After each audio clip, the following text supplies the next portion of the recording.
than 24 hours na pong nawawala ang nanay ko. Nahihirapan kaming hanapin siya kasi may sakit po siya eh. Sir, pakiusap, tulungan niyo naman kami.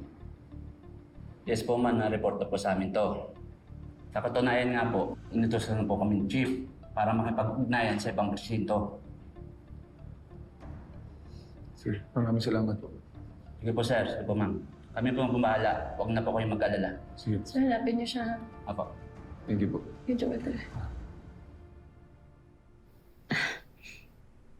Nag-meet tayo sa church.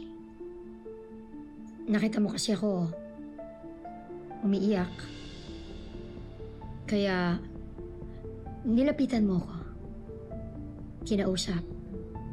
And the rest is history. Our story. Sana may naitulong ako sa pinagdaanan mo sa buhay. Sana naging mabuting kaibigan ako. Pinatawad mo bang asawa mo? Mahal ko ang asawa ko. Kaya kaya ko siyang patawarin. Pero ang hindi ko mapapatawad, yung babaeng umagaw sa kanya.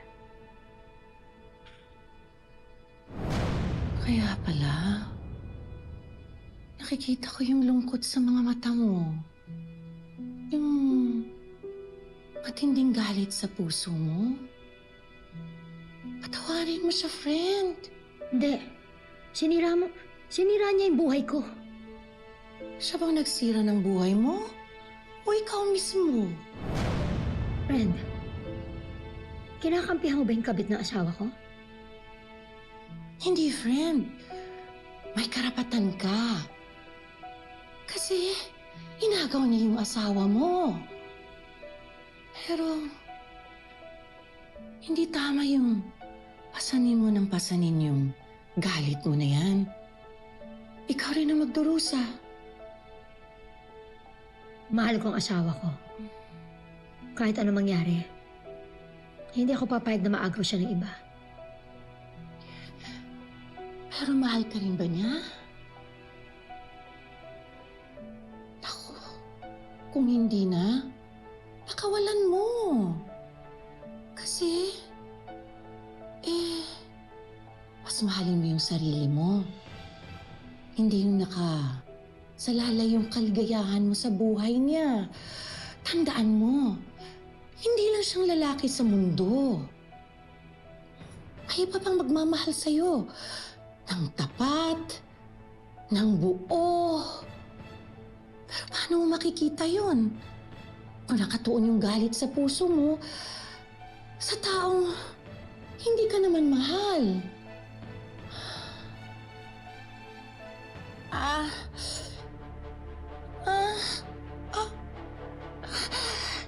Nakalimutan ko. Friend, nakalimutan ko uminom ng gamot. Friend, pakisuyo naman. Nandun yung Sige. yung gamot ko. Kukunin ko yung gamit mo. Friend, tulong. Tulong. Brian.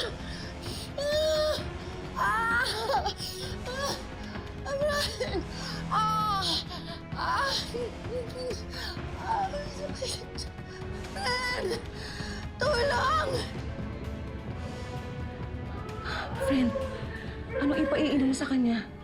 Itinapon mo na yung mga gamot niya. Pwede wala. Hazel, ano ba? Dadali ko naman siya sa ospital. Pero hayaan mo na muna magdusa.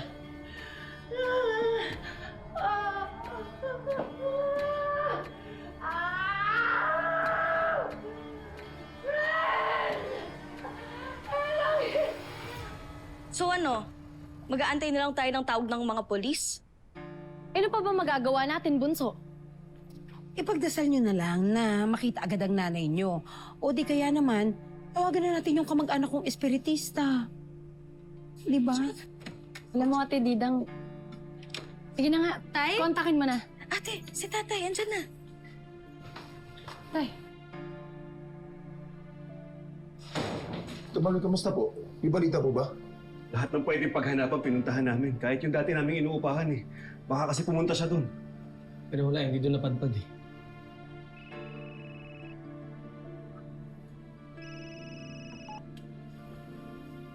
Hello? Yes, Dr. Rosario. Ano? Nasa Southcrest Hospital si Felma? O sige po. Pupunta na kami dyan.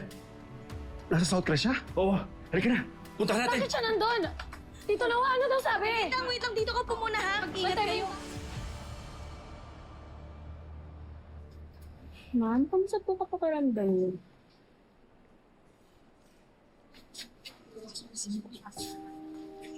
Ay, Miss Velma, we have visitors.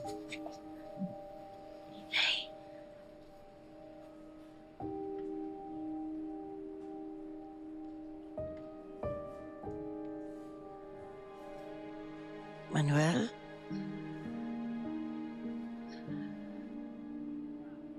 Noah?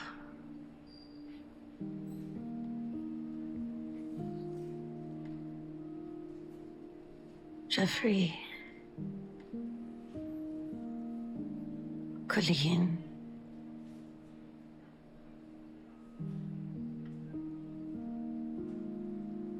Andrea? Mga anak. Kinabahan naman po ako dun, Nay.